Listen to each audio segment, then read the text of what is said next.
서 실장의 더존실무 톡톡 결산편, 이번에는 손익계산서 항목에 대해서 살펴보도록 하겠습니다.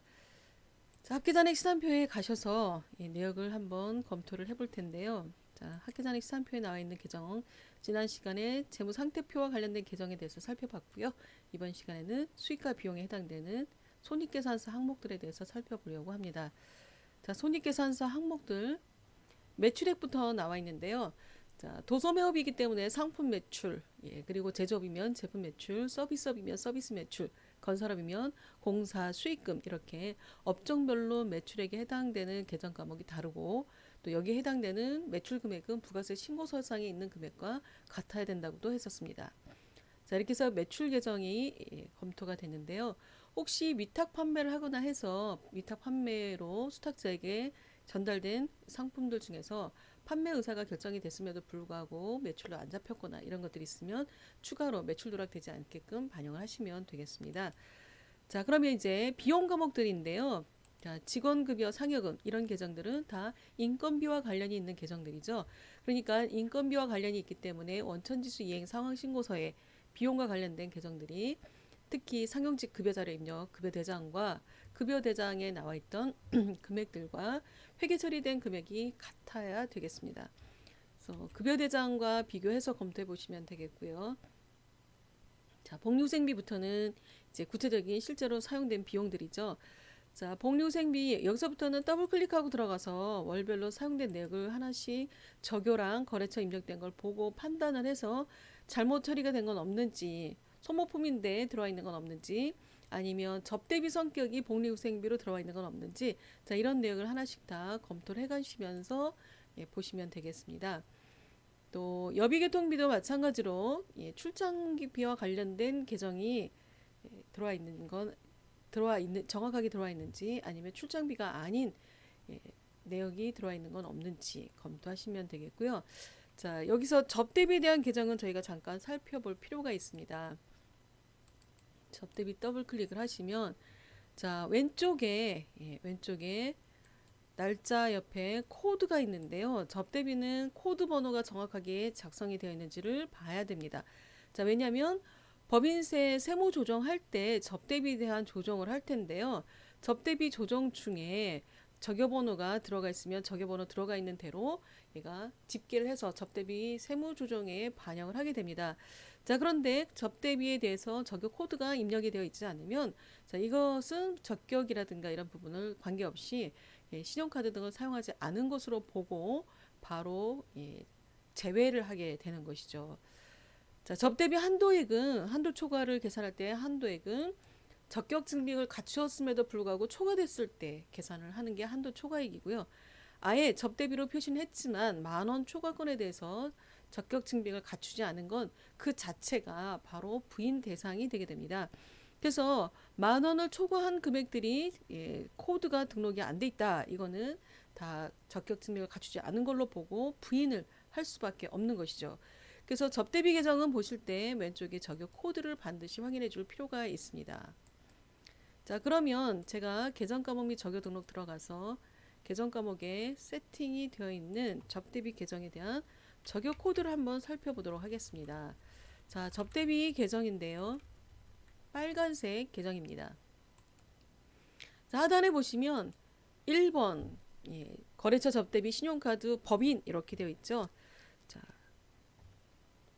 법인이라고 되어 있는 이 적요는 보시면 카드 접대비 이렇게 되어 있습니다. 자, 무슨 뜻이냐면 접대비 내역들 중에서 적요번호를 1번으로 썼으면 신용카드 쓴 것으로 보겠다라고 하는 것이죠. 그래서 10,000원을 초과한 금액에 대해서 적격 증빙을 갖추지 못했다라고 할 때 카드를 썼음에도 불구하고 접대비 성격이면 적요번호 1번으로 되어 있는지를 반드시 확인하실 필요가 있습니다. 자, 2번 개인으로 된 것은 개인 사업자인 경우에 2번 적요를 선택하시면 되겠고요. 법인은 1번 적요 선택하시면 되겠습니다. 자, 경조사비는 접대비의 경조사비는 20만 원까지 청첩장이나 이런 내역을 가지고 경조사비에 대한 지출로 처리할 수가 있는데요. 적요번호가 10번으로 선택이 되어 있어야만 20만 원을까지 경조사 한 건당 20만 원까지 경조사비 지출에 대해서 접대비 부인을 당하지 않고 접대비로서 경조사비 지출로 정리가 될 수가 있습니다. 자, 그 외에도 접대비 코드에 보시면 저기 코드에 보면 문화 접대비 있고요. 해외 접대비 등이 있습니다. 그래서 해외에서 쓴 접대비 그리고 공연 등 문화예술과 관련된 접대비는 해당되는 저교를 코드를 반드시 선택을 해야 접대비 세무 조정할 때 문화예술비에 대한 접대비로 초과액을 저희가 더 한도액으로 받을 수가 있습니다.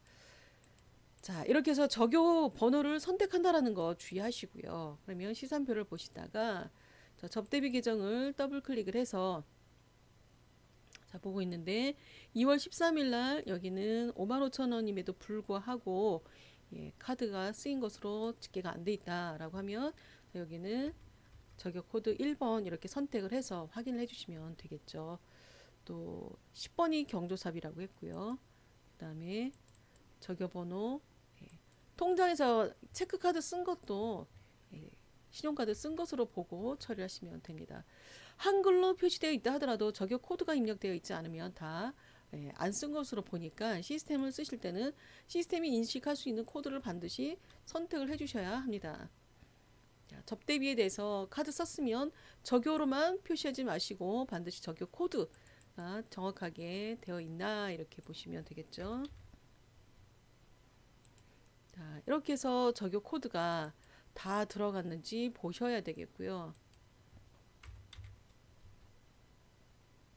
안 들어가 있는 건 왜 안 들어가 있는지 반드시 확인을 해서 정리를 하시면 되겠습니다. 자, 부가세 세금 계산서를 통해서 접대비를 처리된 항목들은 메인 매출 전표 입력에서 이미 세금 계산서라고 하는 것으로 수단이 같기 때문에 굳이 저격 코드를 01번으로 입력하지 않으셔도 됩니다. 세금 계산서는. 자, 그래서 접대 선물은 입력 안 하셔도 되겠죠. 자, 그리고 출금에 해당되는 것도 카드 썼는데 출금 전표로 끊었다면 여기도 역시 저격 번호를 반드시 입력하는 방법으로 선택을 해주시면 되겠습니다. 자, 선물 구입을 해서 세금 계산서 끊어진 것이면 바로 접대비, 신용카드 등 사용한 내역으로 집계를 할 수가 있습니다. 자, 접대비에 대해서는 저격 코드를 반드시 구분해서 입력하라는 것이었고요. 접대비는 법인 세무조정에서 조정을 할 때 접대비 등 조정 명세서에 가서 세로 불러오기 이렇게 하시면 저격 코드 몇 번으로 썼느냐에 따라서 경조사비에 대한 부분, 그 다음에 신용카드 미사용에 대한 부분 이런 것들이 나오게 됩니다. 자, 경조사비에 대해서 150만 원이 나와 있는데 경조사비에 대한 설정 값이 제대로 돼 있나 보시고요. 그리고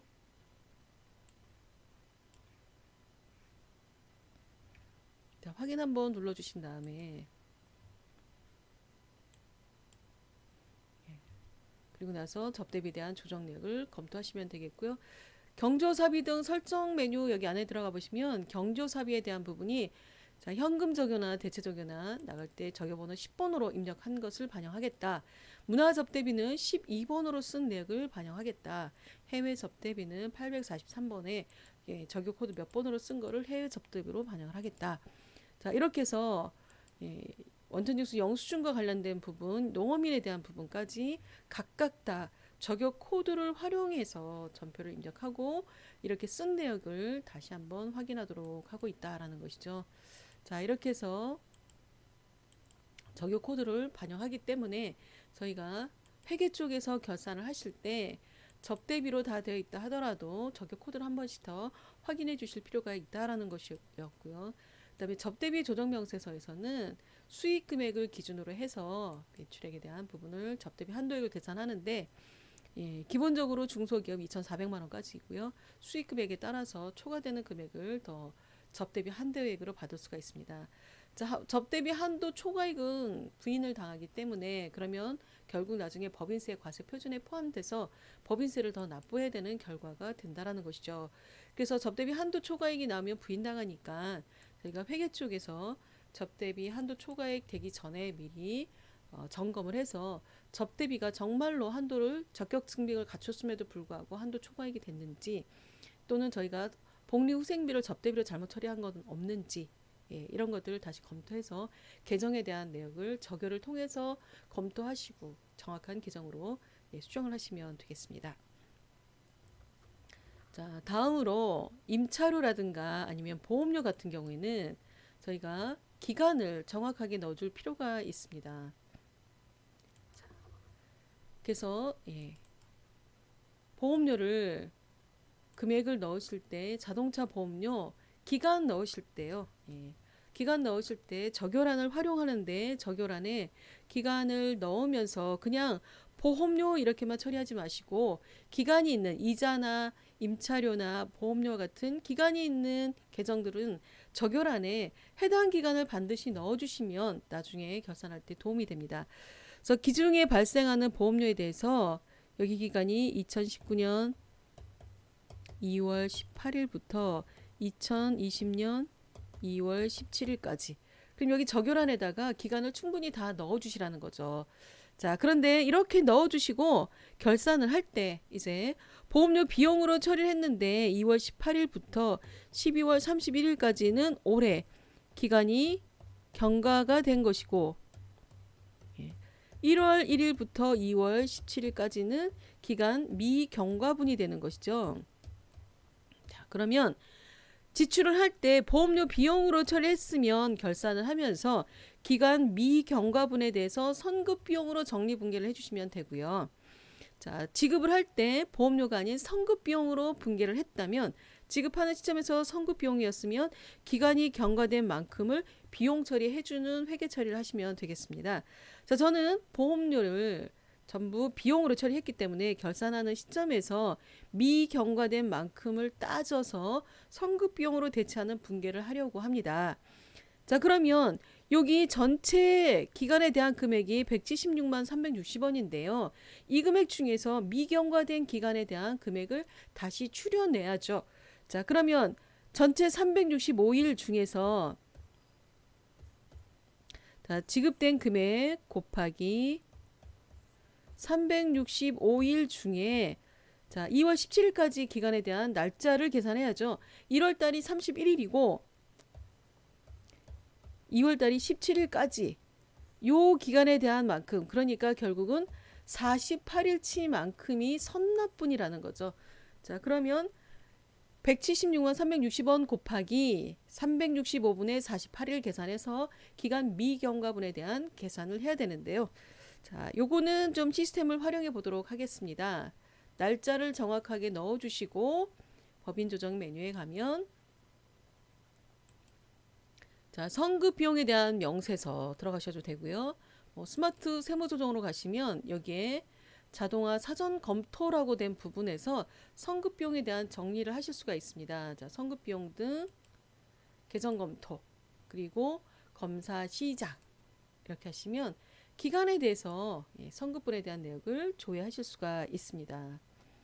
자, 여기 보시면 전체가 2월 18일부터 다음에 2월 17일까지 전체 지급한 금액이 176만 360원인데 지금 선급 비용으로 산출된 금액이 23만 1,499원이 계산이 됐습니다. 자, 어떻게 된 거냐면 계산 근거 176만 360원 곱하기 365분의 48일 해서 나온 금액이 선급 비용으로 계상해야 될 금액이다라는 것이죠.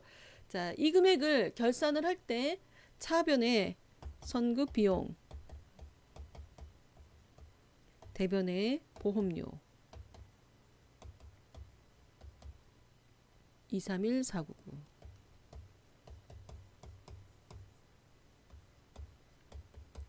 자, 이렇게 분계를 12월 31일 날 입력을 했다면 자, 여기에 선급비용 등 회사 계상액에 그대로 가기 때문에 조정사항이 없어질 건데요.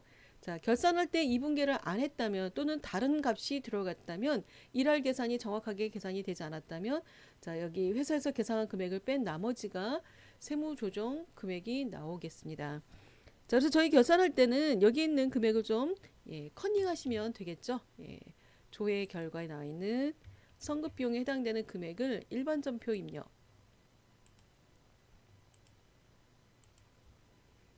일반 전표 입력 12월 31일 날 차변의 선급 비용 미경과 보험료에 대한 계상을 하고 대변의 보험료 비용으로 자, 이렇게 해서 결산 분계를 해 놓으시면 되겠습니다. 자, 지급할 때 보험료 비용으로 했기 때문에 보험료 선급분만큼을 선급 비용으로 대체하는 분계를 진행한 것이고요. 자, 지급할 때 선급 비용으로 처음부터 100%다 선급 비용으로 처리했다면 결산하는 시점에서는 경과된 만큼만 비용으로 처리하는 회계 처리를 하시면 된다라고 했습니다. 자, 그래서 이 부분은 선급 비용들처럼 기간이 있는 경우에 계정 과목들은 자, 이러한 결산 정리가 필요하다라고 하는 것인데요. 자, 합계잔액 시산표를 보시면서 보험료 또는 이자 비용 또는 임차료 이런 경우에는 기간을 다 확인을 해주시면 되겠습니다. 그래서 기간이 이미 적요란에 들어와 있으면 적요만 보고도 기간이 경과됐는지 미경과됐는지 확인하실 수가 있고요. 또 미경과된 내역에 대한 결산 정리 분계를 해야 되겠다라고 하는 것도 선별을 해낼 수가 있습니다. 자, 그런데 적요란에 이자에 대한 부분이나 보험료에 대한 부분이 이렇게 차입금이자 보통예금 인출 이렇게만 되어 있다면 기간을 정확하게 알 수가 없죠. 그러니까 선급 비용이 포함되어 있는지 아닌지를 확인할 수가 없다라는 것이죠. 그래서 기장을 할 때 전표 입력을 할 때 아예 날짜를 정확하게 입력해 놓는 것이 결산에 도움을 준다라고 보시면 되겠습니다.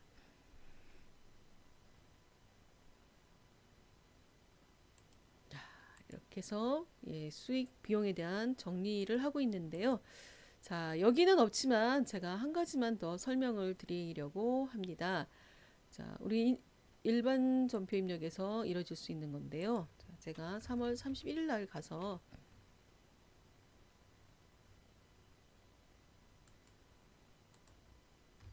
입력을 한번 해보려고 하는데요. 자, 저희가 일자리 안정자금 같은 인건비에 대한 지원을 국가로부터 많이 받습니다. 자, 그러면 통장에 돈이 들어오는데 예를 들어서 한 명 13만 원만큼 돈이 들어왔다. 일자리 안정자금으로. 돈이 들어온 경우에 뭘로 회계 처리하시죠?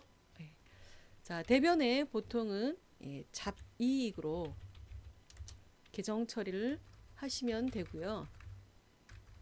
자, 이렇게 하셔도 되고요. 자, 인건비에 대한 지원이었기 때문에 예를 들어서 인건비가 150만 원 나갈 건데 국가로부터 13만 원 지원이 됐다라고 하면 실제로 회사에서 부담하는 금액은 137만 원만 부담을 하게 되는 것이죠. 그래서 비용에 대한 지원이기 때문에 비용 계정에서 차감하는 형태로도 계정을 처리하실 수가 있습니다. 자, 이렇게 되면 계정 과목에서 한번 설정을 해볼 건데요. 인건비에 대한 지원이기 때문에 제가 인건비에 대한 지원을 계정 과목을 하나 새로 만들려고 합니다. 자, 일자리 지원금 그리고 차감. 그래서 어디서 뺄 거냐면 802번 직원급여 계정에서 차감하려고 한다. 이렇게 새로 계정을 하나 만들려고 하는 것이죠. 자, 이렇게 만들어 놓고 그리고 일반 전표에 일자리 지원금이 들어오게 되면 여기 해당되는 계정을 사용을 한다라는 것이죠. 자, 이렇게 입력을 하게 되면 저희가 합계산액 시산표나 또는 손익계산서 표시할 때 직원급여 중에 일자리 지원금이 들어온 내역을 차감하고 순비용을 계산할 수가 있습니다. 자, 이렇게 보시면 잘 안 보이시죠? 자, 손익계산서 한번 가볼까요? 자, 손익계산서에 가서 보면 직원급여에 일자리 지원금 이렇게 가로 열고 해서 표시를 해주게 된다라는 것이죠. 그래서 총 지급액 중에서 일자리 지원금 뺀 나머지만큼만 실제로 회사가 인건비를 부담한 금액이 되는 것이죠. 그래서 비용에서 차감하는 형태로 이렇게 구분 표시를 하고자 할 때, 자, 이때는 계정 과목 및 적요 등록에 일자리 지원금이라고 쓰고 차감인데 어디서 차감이냐면 차감을 802번 직원급여 계정에서 빼주시오, 빼서 표시해 주시오라고 해서 이렇게 표시하실 수도 있습니다. 또 그렇지 않고 영업의 수익에 잡이익으로 계정도 하시지만 제가 잡이익 계정도 처리했었는데요. 여기다가 일자리 지원금 이렇게 해서 일자리 지원금에 대한 금액을 비용 처리를 수익에서 표시하는 방법도 있고요. 자, 이렇게 만약에 일자리 지원금을 표시하겠다라고 한다면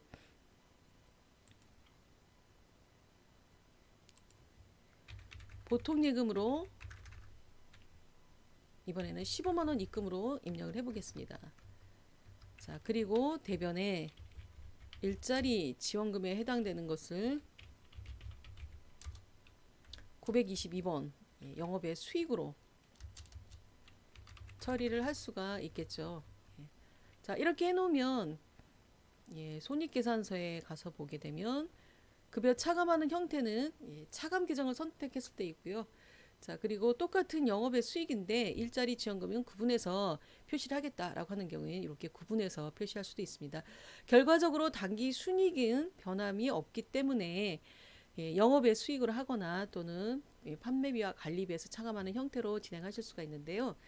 보통은 영업이익, 왜냐하면 판매비와 관리비에서 차감하는 형태로 표시를 하게 되면 판매비와 관리비가 그만큼 줄어들었기 때문에 그래서 영업이익이 늘어나는 결과가 되겠죠. 그래서 영업이익을 좀 더 확대해서 보이고자 한다라면 하는 경우에는 보통 일자리 지원금을 비용에서 차감하는 형태로 많이 하시고요. 또 비용을 그대로 두고 영업의 수익으로 해서 영업이익은 차감된 금액 없이 그대로 표시하겠다라고 하면 영업이익에 영향을 미치기 때문에 영업의 수익으로 계정을 처리해 놓는 경우들도 있습니다. 자, 어쨌든 단기 순이익에는 변화가 없기 때문에 회사에서 필요한 방법으로 선택을 해서 입력을 하시면 되겠습니다. 자, 일자리 안정 자금 같은 경우는 정부 지원금이긴 하지만 인건비에 대한 보조이고 나중에 상환의 의무가 없기 때문에 자비 계적으로 처리하거나 영업의 수익으로 처리를 하거나 아니면 자산에서 차감하는 형태로 해서 지금 입금 받은 내역을 정리해 주시면 되겠습니다. 자, 이렇게 해서 수익과 비용에 대한 계정 과목들 정리를 모두 마쳤고요. 수익과 비용에 대한 부분 이자 기간 비용 같은 경우들 저희 구분해서 처리해 주시고 날짜 기입하시는 거 잊지 마시고요. 그리고 접대비는 저기 코드 반드시 입력한다라는 것으로 정리하시면 좋겠습니다. 자, 이렇게 해서 수익과 비용 손익계산서 항목까지 모두 살펴봤습니다. 저희 이제 다음 시간에는 현금 정리 작업에 대해서 살펴보도록 하겠습니다. 수고하셨습니다.